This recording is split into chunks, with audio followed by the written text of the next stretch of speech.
On a deux bâtiments. Alors, ça, les bâtiments sont presque vétustes. C'est-à-dire les enfants sont assis en surnombre dans une classe. Chaque classe, au moins 60-70 élèves. Et la toiture de ce bâtiment a été réhabilitée par le vice-gouverneur, Dr Kwaku Jean-Marie. Actuellement, nous sommes très satisfaits. Je remercie le vice-gouverneur, Dr Kwaku Jean-Marie, le maire et Noël, Yao Noël et son équipe pour ce travail qu'ils viennent de faire pour nous.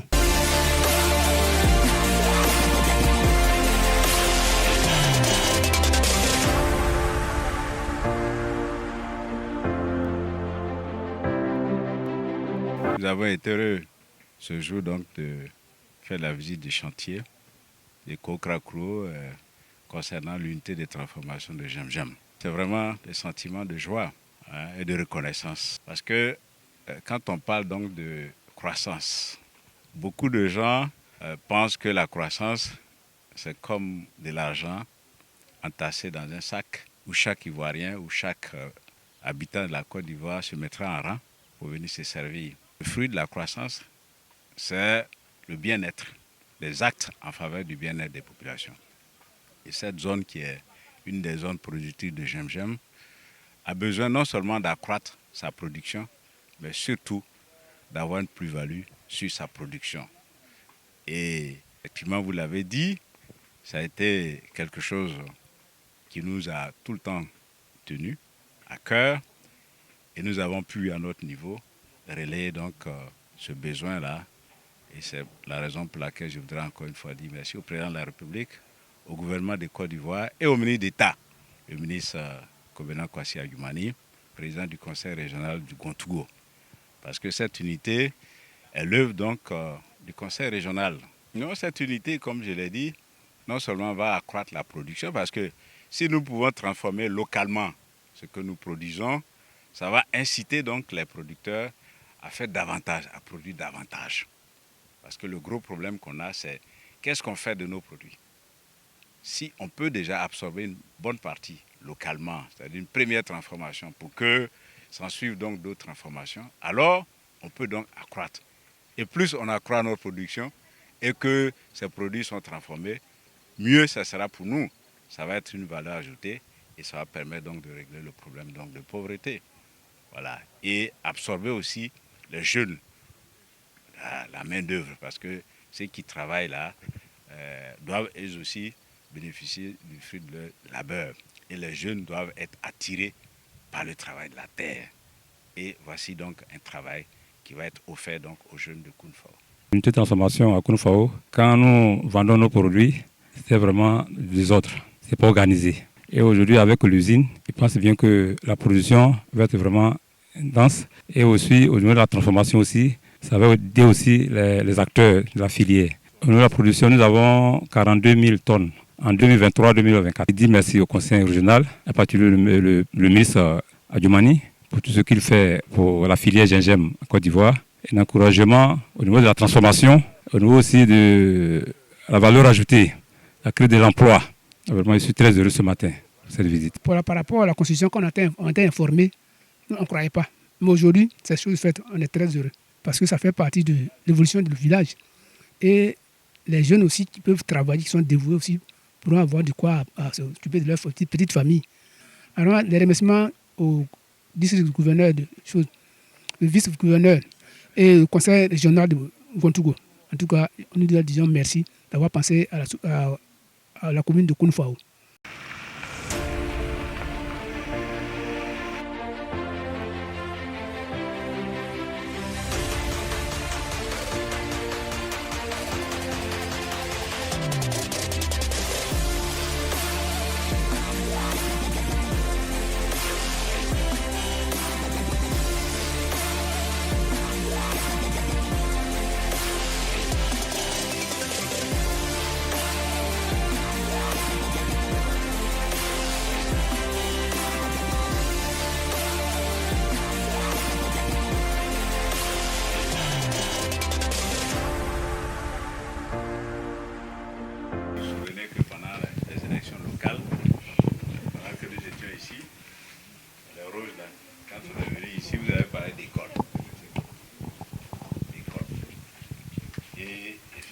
Parce que quand on regarde un peu l'architecture, la géographie, la disposition des écoles. Ici, on peut dire que toutes les écoles se retrouvent pratiquement de l'autre côté. Donc, il faut que nos enfants qui sont ici, là, traversent le bitume avec son corollaire, donc le danger. Et c'est vraiment un des dangers que nous avons vécu, malheureusement. Voilà. Et nous sommes dit, attention, c'est un engagement que nous avons pris.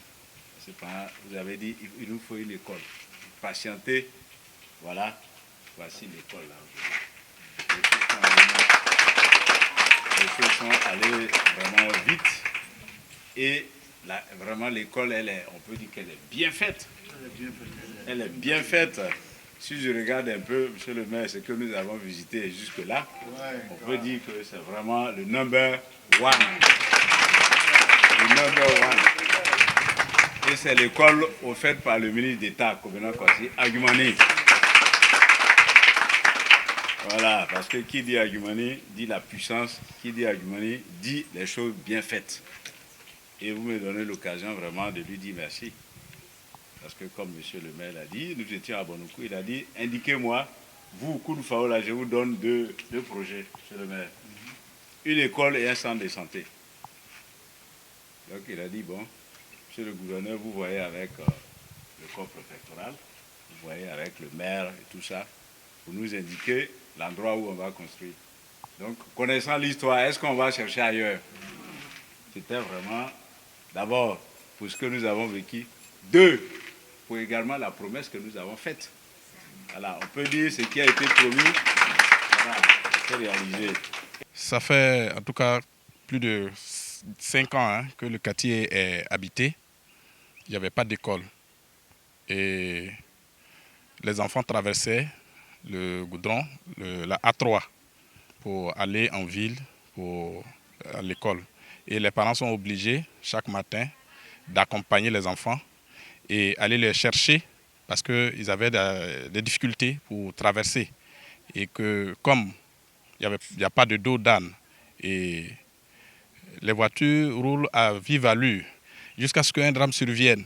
Un après-midi, un enfant qui partait à l'école, traversant, il n'a pas regardé comme d'habitude et l'accident s'est produit.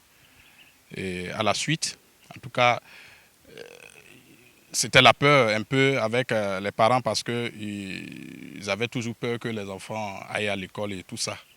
Donc voilà un peu l'état dans lequel on vivait dans le quartier.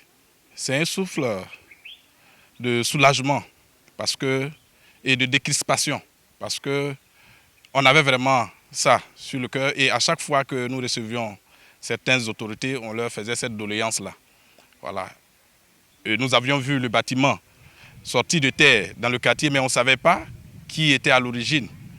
Et hier, pas plus tard, on nous informe qu'une visite sera faite du bâtiment qui est en construction au quartier. Et c'est avec beaucoup de joie que nous avons appris que c'est le ministre d'État qui offre ce bâtiment-là au quartier suite au drame qui a eu lieu cette année. Et donc nous sommes très heureux de recevoir ce bâtiment qui va permettre aux parents de souffler un peu et qui va permettre aux enfants aussi d'être en sécurité pour aller à l'école en toute tranquillité et revenir à la maison. Et en tout cas, c'est un souffle de soulagement pour le quartier. Et nous disons merci au ministre d'État, M. Kobena Kwasi Adjumani, qui nous a offert ce bâtiment. Et merci à M. le vice-gouverneur, merci à M. le maire, qui ont été nos oreilles et notre bouche auprès du ministre d'État et qui a entendu nos cris, nos doléances. En tout cas, nous lui disons merci et merci à tous. Ce matin, depuis 10 heures, nous avons entrepris une série de visites d'infrastructures en réalisation au niveau de la commune de Kounoufao. En fait, il y a les réalisations propres de la mairie et puis il y a les réalisations du conseil régional. Mais comme c'est sur le territoire communal, il nous revient de passer en revue tous ces travaux en cours pour nous enquérir le niveau de réalisation de ces projets. Au niveau des réalisations de la mairie, nous avons commencé à Dodossoué où nous avons visité une école de 6 classes en achèvement.